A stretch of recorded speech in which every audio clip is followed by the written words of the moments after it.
Here in the Hyundai Texans Radio studio, it's Executive Vice President and General Manager Nick Caserio. Nick, happy bye week. Great to see you. Congratulations on the latest victory. And thoughts on that as you head into the bye, the Texans ending up at 500 with a week off. Good to see you both. Always good to go into the bye after a W. So team played hard on Sunday, made enough plays, kind of in all three phases. Offensively in the first half, did a lot of good things. Defensively, kind of did enough, kept us close, and then defense ended up winning the game for us there in the end. Made some plays in the kicking game, kind of limited there. I'd say return opportunities, which is against that team is pretty important, especially with John and I talked about this before the game. Shahid's I'd say explosive ability, which showed up on offense, but players fought, did enough things in the end to win, and kind of came down to a handful of plays, and we were able to execute those plays. And it was a hard-fought win against a good team. So this week will be about kind of recovery, kind of taking inventory of where we are, say schematically, personnel-wise, where we are on the health front, have a good day of practice. One day of practice here this week, then the players will be off for a little bit, and then we'll come back next week and get ready for Carolina. We'll certainly present some challenges on their end. So it's always good to win. It's hard to win in this league.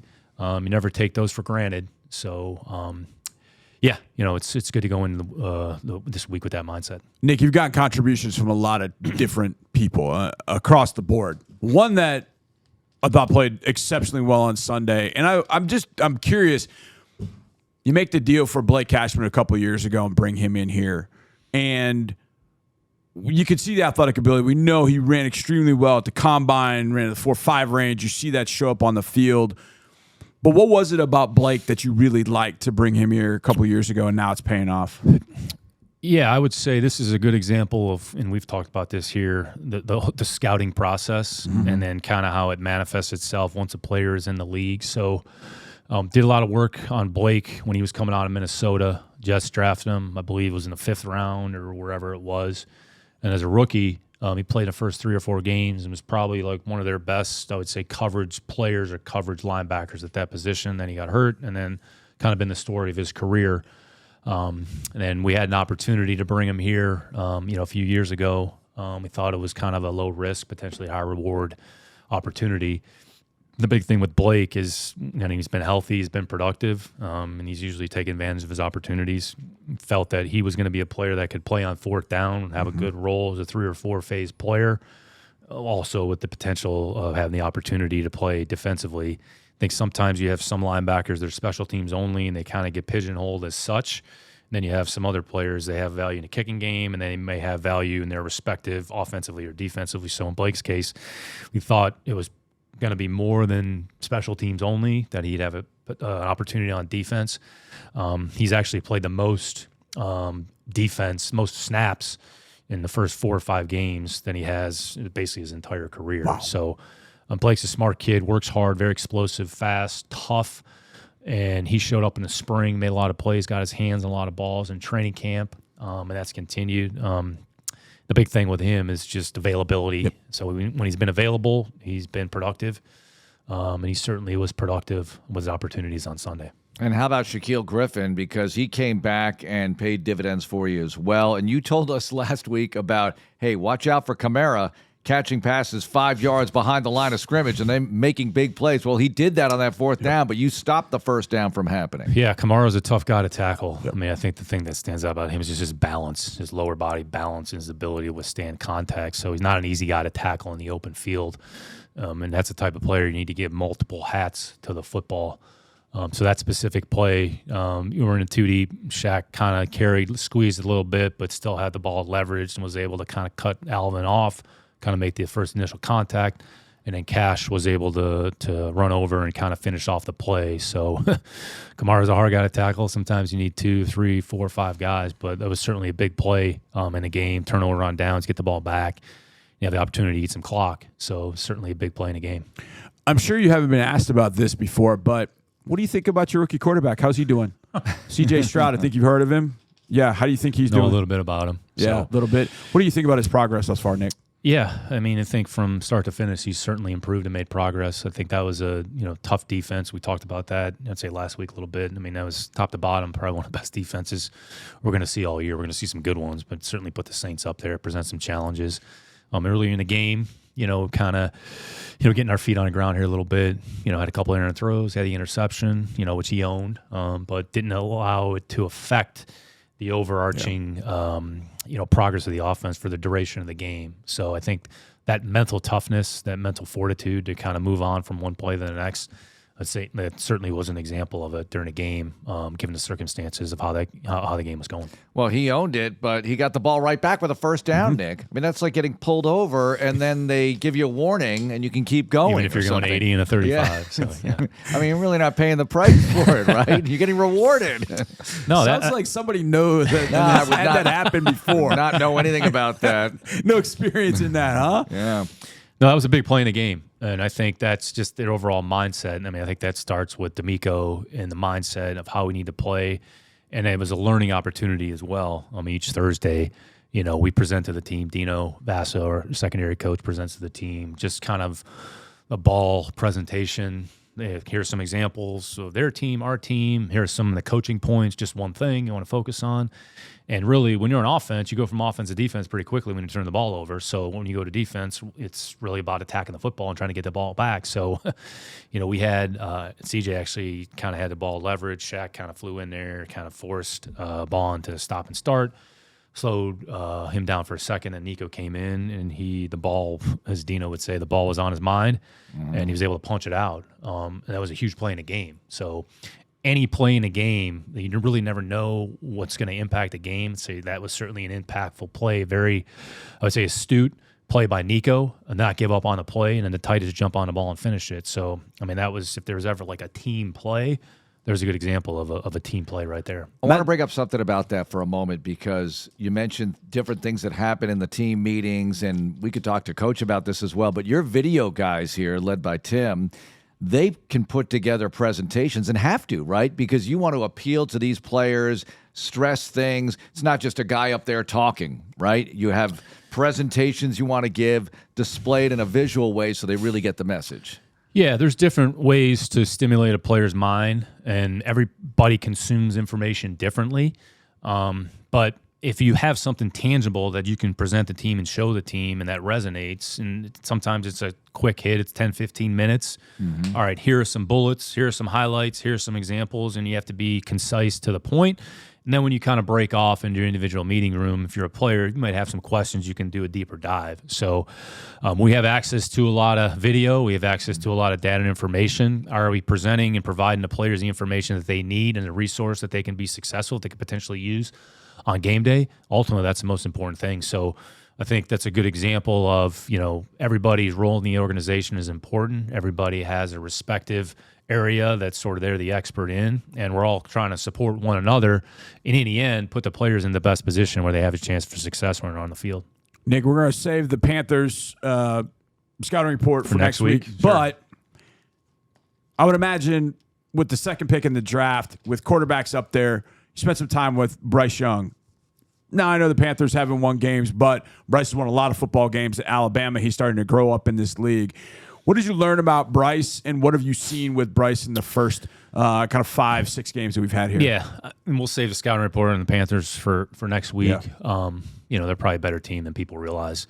But I mean, Bryce is, I would say, started slowly, but he's definitely played better as the games have progressed. So accurate with the football, very instinctive, has a good feel and sense for space and kind of micro movements sort of within the pocket. He's done a number of good things. I think the turnovers are probably the big thing that maybe hurt them as much as anything. But certainly skilled, talented player. Looks like he's going to have a pretty good career in the NFL. Thomas Brown is going to be the play caller. They've announced that. He actually interviewed for this job here, highly regarded assistant. What do you make of what he might try to do? Because you don't really know. He was with McVay, but is that what it's going to be? Yeah, it's interesting, Marc, and they're at the bye week, so you're not going to really see anything visually on tape. So we can study the first 6 games, kind of get a general idea, probably maybe a little bit more of their personnel, maybe how they've used players.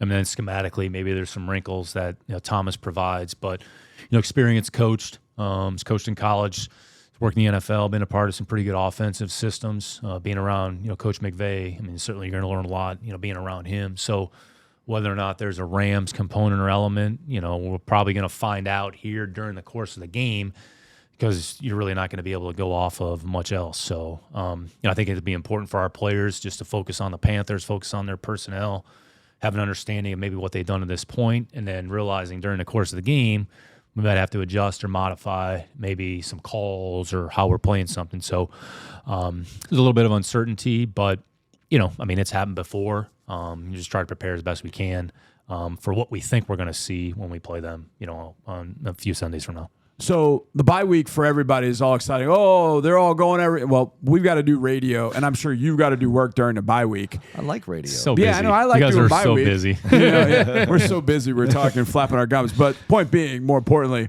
during the bye week, what's it like for you, Nick? Yeah, try to stay on your routine. I think try to stay ahead on the opponents. Work on Carolina, and maybe start to do some work on Tampa Bay. Sprinkle in maybe some college scouting, kind of follow up on some of the reports. So try not to deviate too much from what you do on a week-to-week basis. Might be some things specific to the team that you review, talk about your players, maybe play time, how you've deployed people at this point. Maybe there's some personnel changes we may be forced to make because of what happened in the game this past Sunday. So it's just, I would say, less taxing from a time standpoint. Maybe have a little bit more time. Yeah. It's not as if you're up against it, so you kind of know what a Wednesday would look like normally, Thursday, Friday, what that looks like. So you have a little more flexibility. Maybe spend some time just departmentally going through some different things. Is there anything that we can improve or adjust here for the duration of the year? So that's where the focus is, try to maximize our time and our opportunities that we have, and try to have a good practice, and then give the players an opportunity to recover, not only physically but mentally as well, but also trying to stay ahead on your preparation so it doesn't catch up to you. Yeah, just like us on radio. Absolutely. Exactly. As long as I have coffee, I'm okay. Nick, I'm always fascinated by how close the games are in this league, and how, look at what happened at Atlanta. A play or two makes all the difference in the world. A play or two against the Saints makes all the difference in the world. And we see the Texans now 500. Sheldon Rankins was saying after the game, this is no rebuild. We're here to win. We want to win. What does it take now to get from the stage where you can be competitive every week to where you achieve that level of excellence you ultimately seek, whether it's this season, next season, or beyond? What does that take? What's the next step or steps to get to that level? No, it's a great question. Really, it comes down, it's about work, it's about mindset, it's about your preparation on a week-to-week basis. So it's understanding the opponent, understanding the challenges in front of you, understanding the amount of time and energy and effort that you have to put into it. If you want to be good in this league and you want to be consistent, I mean, you have to have a certain mentality and a certain mindset. And everybody in the building, top to bottom roster, 1 through 53 or 69, whatever it is, needs to adopt the same mindset. You can't take a week off. You can't take a play off, because to your point, Mark, you never know which play is going to impact the game. So it's one play to the next. I mean, D'Amico, the night before the New Orleans game, kind of 30 minutes on, here's some examples when we do it right, and here's some times when we haven't done as well as we probably should have, but if we would have done it better, maybe it could have affected the result. So I think when you start to see that as a player, all right, here's an example when we're doing it the right way. We were trying to replicate that as much as possible on a day-to-day basis, on a week-to-week basis. So each play is important. Each week is important. You can't worry about what happened in the past. You can't think too far into the future. Focus on the present. Focus on the now. Try to have a good practice on Wednesday, and then have a good practice Thursday, have a good practice Friday, have good preparation on Saturday. And then when you get in the game, each play is about 4 or 5 seconds. So, all right, a play happens. All right, whatever happens, good or bad, move on to the next one. Can't worry about what happened. You can't let one bad play turn into 2 and affect the result of the game. So the margins in this league are so small, and really any given week, anybody has the opportunity to win if they play the right way, because there's too many good coaches, there's too many good players. So are you doing the right things on a consistent basis, and do you have the right mindset and the right mentality? And in the end, it's about your work, it's about your preparation, and it's about doing it consistently over the course of time. Nick, one of the things that I know Marc and I talked with Bill O'Brien a lot, one of the things that he brought up a lot about Tom Brady was his recall, his ability to recall things and apply that to later situations. How important is that for a player? I mean, some players are going to have, some players don't, but how important is it if a player has that recall, that memory of, hey, I remember what they did to us 2-3 years ago? How important is that to have, or would you like to see in your players? Yeah, Depends if there's an actual application Right. relative to that game or the opponent. Right. But, okay, you think back, or here's how we handled that situation, or here's what they did in this situation. You don't want to do paralysis by analysis, but you kind of store in your memory bank a little bit, and then when it pops up again, all right, maybe you handle a little bit differently. So you try not to think too, but some players do have just exorbitant recall Right. where they know exactly what happened. I think, there's video of Sean McVay, the same thing. You got to ask Right. questions about, in 1920 when you called this play, what happened? Right. I mean, that's just, some people just have that mental capacity and those faculties. So I think the big thing you try to do is understand your opponent, understand what they're trying to do. And if there's a, history of what they did or what they showed, then you can go back and take a look at that and kind of store in your memory bank and then use it where it's appropriate. Yeah. George Halas used this against the Chicago Cardinals back in. All right, Nick, Blake Cashman was on the postgame show with Sean and Seth, and he talked about D'Amico's coaching. And we all see the positive aspects of D'Amico and the big smile, and you just want to rally behind him. But he talked about the attention to detail and how much of a stickler D'Amico is on, hey, it's a half step over here and over there. And Blake was saying he gets on them a lot about this kind of thing. What have you observed about his coaching in that department? Yeah. Demanding, but fair, consistent, very knowledgeable, and very clear and concise about what the standard and what the expectation is in terms of your role, in terms of your assignment, in terms of what you're asked to do on a day-to-day basis. So talk on, especially like as an example on the defensive line, talk a lot about really hitting your line. Like, that's important. So if it wasn't important, then we wouldn't emphasize it. And when you do it incorrectly, well, you need to get it fixed, right? And the players that show the propensity to get things fixed, then you can trust them, then you can count on them. If you do something undisciplined or something's supposed to look a certain way and you've done it a certain way in practice, then you get in the game and do something else, and as a coach, then you're wondering, like, all right, what the hell is going on? So I think that's Blake's perspective. I think that's legitimate. I think D'Amico is real and honest and truthful and fair. I mean, he's more than fair. And he's competitive, and he wants to win. So what are the things that are conducive to winning? Well, it's doing things with the right detail, with the right mindset, and don't take a play off, because that play, going back to what we talked about earlier, if you take that play off, that could be the play that's the difference between winning and losing. So every play is important. How you do it is important. It's being coached a certain way. So if we want to do it differently, then we'll coach it differently. But don't make it up as you go. I think that's probably the biggest thing, just from a coach's standpoint. You see the player do it a certain way, right, and then he does something different, and then you're kind of wondering, like, what happened? So how do we avoid that? But, I mean, I've been asked about this, and D'Amico's been incredible, every step of the way. And I think the players have responded and respect his viewpoint on a lot of different topics and a lot of different areas. And he's earned the respect of everybody in the building from day one, just by being, who he is, and, being consistent on a day-to-day basis. Nick, when you talk about that one play, for some reason I go back to special teams. In my head, I go back to special teams, and I think about one play from Sunday. And I don't know that anybody has talked about it. We talked about it maybe a little bit on the radio. But Cam Johnston's punt from the north to the south end, the 63-yarder, was literally a 3-point punt, because you end up getting, and it could have been 7 if you scored from the 1. But what has Cam brought since he's been back? What has he brought back to this team? Because we talk about special teams. We talk about it in totality. But Cam's bomb, that one in particular, literally led to 3 points for the Texans. Yeah, the kicking game is usually about field position. So the team can control field position, put yourself in a position both offensively and defensively, and the percentages of scoring, not scoring. I mean, they are what they are. But Cam's been a good punter, in this league for a number of years now. There's a reason that, we signed him, as a free agent there 3 years ago or whatever it was. So strong leg, explosive leg, worked really hard to get back to where he is now.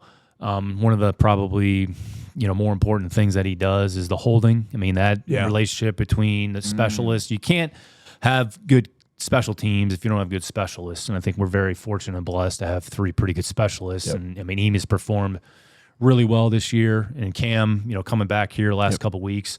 But when you flip the field like that, you put the offense in a position, and then we were able to get the ball, I think, at the 50-yard line, or wherever it was, turn it into scoring opportunities. So, certainly a big play in the game. I think our coverage units have been, one of our stronger areas. We're top in the league in terms of drive start or some of those things, and even the kickoff against the New Orleans here, tackling Shaheed inside of 20. Yep. Christian and Neville execute the twist. Neville made a tackle inside of 20. Against an explosive returner. Yep. So those are some of the hidden yardage plays that add up over the course of a game. But kicking game's important, and it's going to be a priority as long as we're here because it's going to potentially win or lose you a game, and hopefully it helps us win more games than we lose. Yep. All right, it's bye week, and we brought this up with the coach that you're going to be in a situation maybe with your daughters where they want to watch TV, want to watch a movie or something. So what movies that they like have you enjoyed? Hey, that's a pretty good, like Frozen. I like Frozen. It's funny you bring that up, Mark. They were actually watching Frozen the other day. Okay. Like our youngest always wants movie night, like every night during the week. And it's like, well, you have school the next day. So maybe over the weekend they get a movie day. But big Frozen fans in the Caserio household. So they could watch. I'll probably wander off and maybe watch something else, but still be available and around. So within earshot, right? So on movie night, what are the snacks on movie night in the Caserio household? Their snacks are Their different snack than and your snacks? my snacks. They're different? So, yes. Carrots and celery, no dip. Nick, thanks a lot. Have a great bye. Thanks, fellas.